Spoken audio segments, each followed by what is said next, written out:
Dan bersyukur saya diberikan kesempatan untuk boleh berbagi kebenaran firman Tuhan bagi kita sekalian.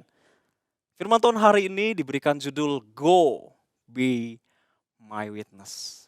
Mari kita akan memulainya dengan kita bersama-sama berdoa. Bapa, kami bersyukur bahwa Tuhanlah yang memelihara hidup kami. Kalau kami dalam keadaan yang sehat sampai hari ini, benar-benar karena Tuhan yang menolong kami. Kalau kami beberapa waktu lalu sempat mengalami sakit, entah itu kami terpapar virus COVID, dan kami dalam keadaan yang baik sekarang, kami percaya itu karena pertolongan Tuhan. Terima kasih Tuhan, kami rindu Tuhan boleh menyapa setiap kami dalam kebenaran firman Tuhan, buat kami mengerti Tuhan. Ada hal-hal sederhana yang Tuhan mau berbicara secara spesifik kepada setiap kami, dan bantu kami, dorong kami supaya kami dapat melakukannya dalam kehidupan kami. Berkati siap kami Tuhan, berkati hamba-Mu yang menyampaikan juga. Kami siap mendengarkan firman Tuhan, ini doa kami. Di dalam nama Tuhan Yesus kami berdoa. Amin. Saya mengajak kita untuk membaca satu bagian firman Tuhan di dalam Injil Markus. Pasal yang kelima, ayat yang ke-18 sampai 20. Di sana firman Tuhan berkata, pada waktu Yesus naik lagi ke dalam perahu, orang yang tadinya kerasukan setan itu meminta supaya ia diperkenankan menyertai dia.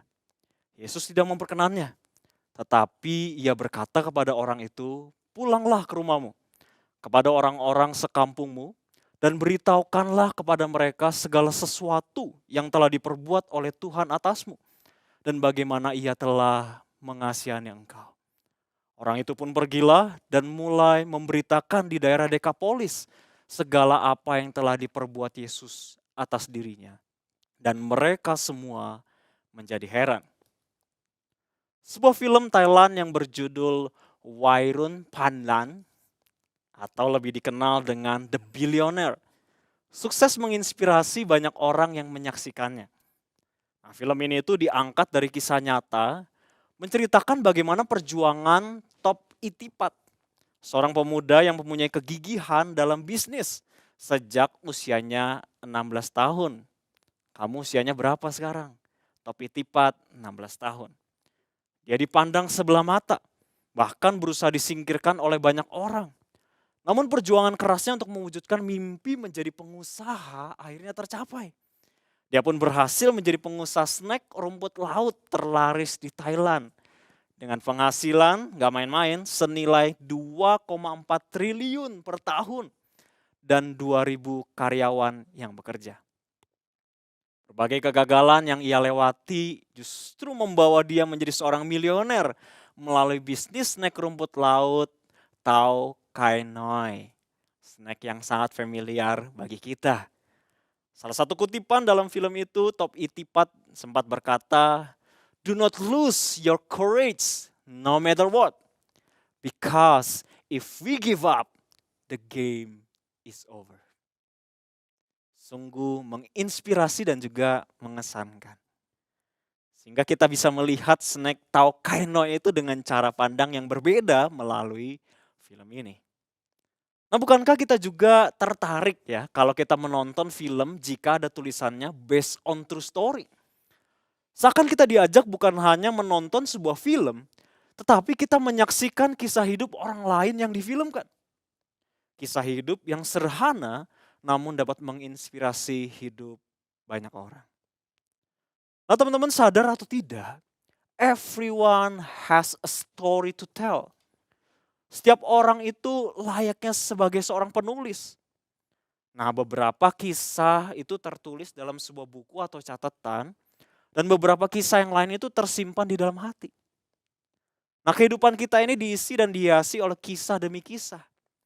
Dan biasanya seringkali kisah yang paling diingat adalah kisah yang berkesan atau kisah yang dapat memberikan dampak besar buat hidup kita. Mungkin ada yang ingat nih, kisah dahulu pernah jatuh dari sepeda atau dari motor, kemudian diketawain dan sebagainya. Atau ada yang juga pernah sakit lalu sembuh. Atau juga ada yang pernah mengingat ketika merasa bahagia bersama dengan keluarga atau teman. Everyone has a story to tell. Namun masalahnya tidak banyak orang yang mengizinkan kisah hidupnya itu dibagikan pada orang lain. Padahal banyak sekali kebaikan Tuhan, ribuan pertolongan Tuhan, jutaan bukti cinta Tuhan yang bisa dibagikan dan memberkati banyak orang. Nah, teman-teman, demikian pula yang dialami oleh kisah seorang pemuda dalam firman Tuhan yang kita baca hari ini. Dikatakan ada seorang pemuda yang kala itu ingin sekali mengikuti Yesus kemanapun Yesus pergi. Dan kala itu ia bertanya kepada Yesus, boleh atau enggak nih ikut? Tetapi jawaban Yesus cukup mengejutkan. Di ayat yang ke-19 Yesus berkata, pulanglah ke rumahmu kepada orang-orang sekampungmu dan beritahukanlah kepada mereka segala sesuatu yang telah diperbuat oleh Tuhan atasmu dan bagaimana ia telah mengasihani engkau. Pertanyaannya adalah what's the story behind? Apa yang Yesus sudah lakukan sehingga Yesus berkata demikian. Nah, hal ini dikarenakan dengan apa yang dialami oleh pemuda ini. Kalau kalian membaca pada bagian ayat sebelumnya, seorang pemuda ini menjadi orang yang populer. Bukan karena kehebatan, prestasi, atau juga bukan karena dia adalah crazy rich. Ia terkenal karena sudah lama kerasukan dan dia tinggal di kompleks pekuburan. Nah, masalahnya siapa yang mau dikenal dengan cara demikian? Orang yang kerasukan dan tinggal di pekuburan. Kehidupannya dikatakan sangat brutal dan sadis. Berpenampilan telanjang, diikat dengan rantai di tangan dan kakinya. Dia bisa putuskan. Siang malam berteriak sambil memukuli diri dengan batu. Berpenampilan layaknya seperti zombie. Sungguh mengerikan sekali. Itulah the story of misery. Itulah kisah hidupnya. Hidup sebagai seorang yang kerasukan. Nah, kamu pernah gak sih lihat orang yang kerasukan? Kalau pernah, tampaknya itu begitu mengerikan. Saya pernah. Tangan, kaki, kepala itu harus ditahan oleh lebih dari 5 orang. Tenaganya itu begitu besar sekali dan kuat. Ya, itu baru menghadapi sebentar saja. Bayangkan pria ini, pemuda ini mungkin sudah berhari-hari, berminggu-minggu, bahkan mungkin bisa melewati tahun mengalami hal demikian. Setiap hari dalam keadaan yang buruk, kerasukan, dan tidak ada yang bisa menolong. Tetapi kalau kita membaca, semua menjadi berbeda ketika Yesus datang ke daerah itu dan tanpa sengaja bertemu dengannya. Singkat cerita, ia kerasukan roh jahat yang bernama Legion. Kalau menurut hitungan militer, Legion itu adalah sekitar 6.000 pasukan. Whatever. Yang pasti rohnya banyak banget. Yesus mengusir mereka semua masuk ke dalam ribuan babi dan seketika pemuda itu tadinya telanjang kembali berpakaian. Yang biasanya berteriak-teriak sekarang duduk tenang. Tadinya berpenampilan seperti zombie, kini sudah sadar kembali. Semuanya berubah. Dia sudah kembali menjadi normal dan itulah kisah yang dialami oleh seorang pemuda yang tadinya kerasukan lalu Yesus sembuhkan. Kembali kepada pertanyaan yang di awal, ya, kepada jawaban yang Yesus berikan kepada pemuda ini.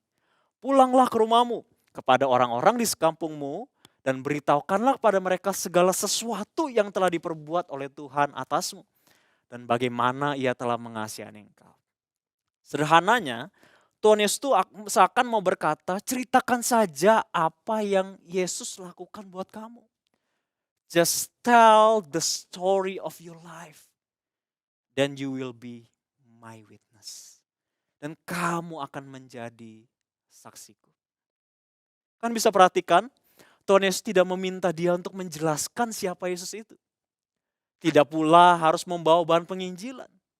Dan tidak juga mengajak untuk diskusi Alkitab. Just tell your story.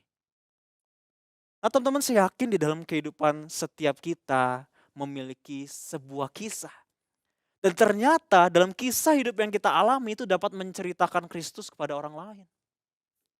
Tapi terkadang banyak orang yang mengecilkan kisah hidup, peristiwa, pengalaman yang Tuhan izinkan terjadi.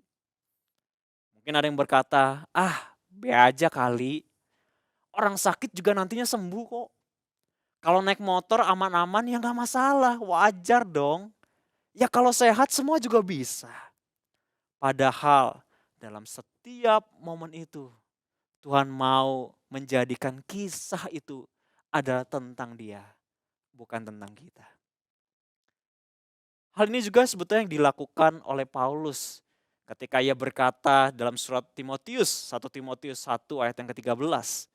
Di sana Paulus berkata, "Aku yang tadinya seorang penghujat dan seorang penganiaya dan seorang ganas, tetapi aku telah dikasihaninya karena semuanya itu telah kulakukan tanpa pengetahuan, yaitu di luar iman. Malah kasih karunia Tuhan kita itu telah dikaruniakan dengan limpahnya kepadaku dengan iman dan kasih dalam Kristus Yesus." Teman-teman, dalam banyak kesempatan Paulus justru banyak menunjukkan bagaimana kisah hidupnya sebagai sebuah kesaksian. Karena Tuhan Yesus, aku bisa gini loh. Kesaksian itu dapat menjadi hidup. Karena apa? Karena based on true story. Kisah hidup Paulus bukan berbicara lagi tentang siapa dia, tetapi berbicara tentang siapa Yesus. Dalam buku yang dituliskan oleh seorang pendeta Kyle Adelman, menyatakan bahwa seringkali Tuhan itu memberikan momen yang one at a time. Satu kali dalam kesempatan. Itu judul bukunya ya, One at a Time. Seringkali orang yang kita temui ya, biasanya itu kebanyakan adalah satu kali seumur hidup. By the way, ngomong-ngomong, yang pernah mesen makanan online atau online shop ya, kira-kira ya, apakah kalian pernah bertemu dengan kurir yang sama yang mengantar ke rumahmu? Pernah? Kalaupun pernah, saya rasa sangat jarang sekali. Ya. Tapi kalau memang cuma satu kali, kayaknya nggak pernah ketemu, satu kali saja, itu yang dinamakan sebagai one at a time. Nah teman-teman, Tuhan Yesus ketemu dengan pemuda yang kerasukan ini, kemungkinan besar one at a time. Hanya satu kali itu saja dan mungkin gak akan ketemu lagi. Tetapi dalam momen itulah yang mengubahkan dari seorang yang kerasukan menjadi seorang yang sembuh. Dan dari kisah hidupnya banyak orang yang bisa mengenal Yesus. Siapa yang sangka hanya dari one at a time. Teman-teman, memang terkadang Tuhan itu mengizinkan kita bertemu dengan orang-orang yang one at a time. Benar-benar sekali seumur hidup. Ojek online, orang yang lewat depan rumah kita, atau siapapun. Jangan lewatkan momen itu. Tell your story bahwa Tuhan itu baik. Bahwa Tuhan mengasihi setiap kita. Supaya apa? Supaya mereka tahu bahwa Tuhan Yesus yang engkau dan saya percaya itu adalah Tuhan yang hidup. Tuhan yang mengasihi kita. Dan kita dapat belajar untuk bertumbuh menjadi saksi Kristus. So now let's tell your story. Mungkin kisah hidupmu saat ini terlihat biasa-biasa saja. Tapi mungkin bisa saja kisah yang sederhana itu dapat mengubah hidup orang lain. Mungkin ada seseorang yang saat ini rindu mendengarkan tentang Kristus melalui hidupmu. You must believe that your story matters. Kamu harus yakin dulu bahwa kisah hidupmu itu bisa berharga bagi orang lain. Kisah hidup yang sederhana itu mungkin bisa dapat berarti. Dan orang lain mungkin dapat mengenal siapa Yesus melalui kisah hidup. Ada sebuah kutipan yang mengatakan bahwa penginjilan yang terbaik itu adalah melalui kehidupan kita. Bagaimana melalui kisah hidup kita, kita dapat menceritakan tentang Yesus. Nah, sampai di sini mungkin kalian akan mikir, kira-kira kisah hidup apa? Rasanya bingung ya. Tapi coba pikirkan tentang kebaikan Tuhan di dalam kehidupan kita. Ketika mungkin kita pernah mengalami sakit dan Tuhan sembuhkan.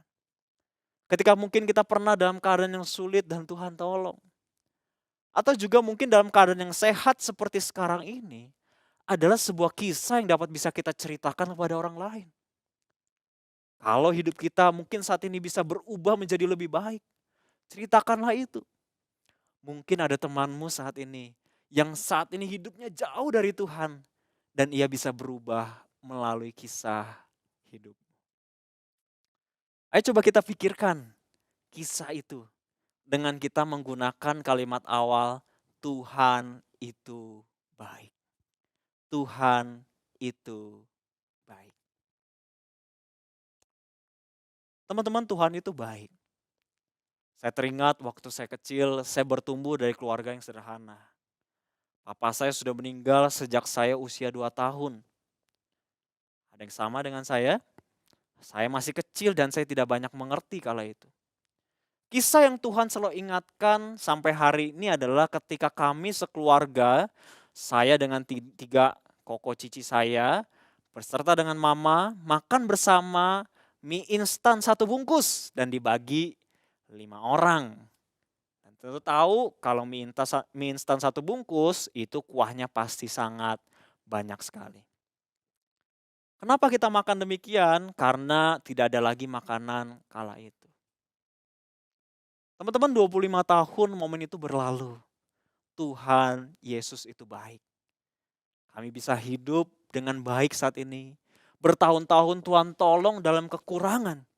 Tapi saya jujur merasakan bahwa Tuhan memberikan kecukupan. This is my story. Mie instan 1 bungkus can be a witness. So, what's yours? Apa yang menjadi kisah hidup? Teman-teman, setiap orang punya kisah dalam hidup yang berbeda.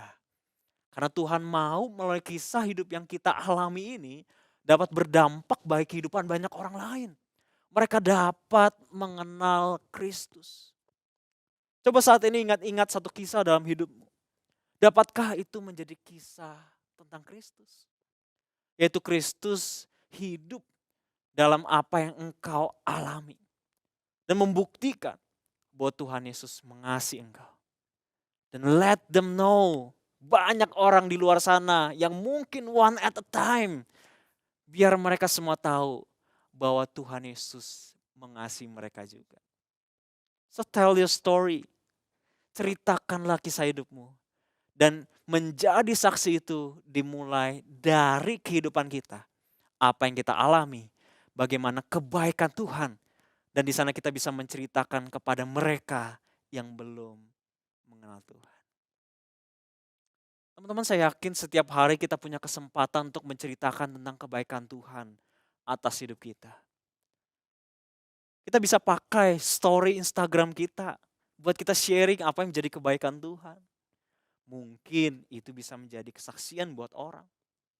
Chat engkau di WhatsApp dengan teman-teman. Sharing kita mungkin di TikTok.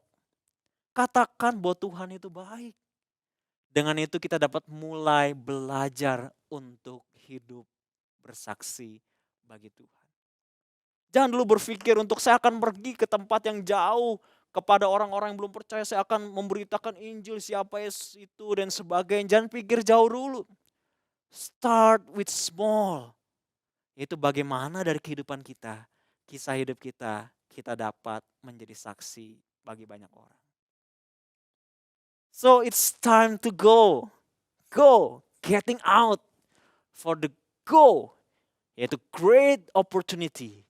And tell your own story what Jesus has done upon your life. Dan hari ini kita adalah orang-orang yang berbeda. Karena kita adalah orang-orang yang mau pergi dan menjadi saksi Tuhan di dalam kehidupan kita. Siapkah engkau menjadi saksi Tuhan? So tell your story. Mari kita berdoa. Tuhan, terima kasih kalau Tuhan mengizinkan ada kisah-kisah di dalam kehidupan kami yang mungkin kisah-kisah itu terlihat tidak enak, tidak menyenangkan, bahkan buruk bagi hidup kami. Tapi kami bersyukur Tuhan, mungkin dari banyak kisah yang kami alami itu justru bisa menjadikan kami adalah orang-orang yang dapat menjadi saksi bagi banyak orang di luar sana. Kami dapat merasakan kebaikan Tuhan. Kami dapat menceritakan itu. Mungkin kepada orang-orang yang one at a time. Kami rindu mereka juga dapat mengenal Kristus. Ya Tuhan, tolong mulai dari diri kami. Dengan kami mengingat akan kebaikan Tuhan dalam kehidupan kami. Izinkan kami Tuhan untuk kami bertemu dengan orang-orang yang tepat. untuk kami dapat menceritakan kebaikan Tuhan di dalam kehidupan kami. Dan itulah di mana kami mulai belajar untuk kami dapat menjadi saksi bagi banyak orang. Bantu kami Tuhan, kami sadar ini gak mudah, tapi kami mau belajar, kami mau pakai story Instagram kami mau pakai share di WhatsApp kami, kami mau pakai apa yang menjadi account TikTok kami, kami rindu, kami mau menjadi saksi Tuhan. Terima kasih Tuhan, kami bersyukur buat firman Tuhan hari ini, biar ini boleh dapat memberkati dan mengubah hidup kami. Doa kami Tuhan, di dalam nama Tuhan Yesus kami berdoa. Amin. Tuhan memberkati kita.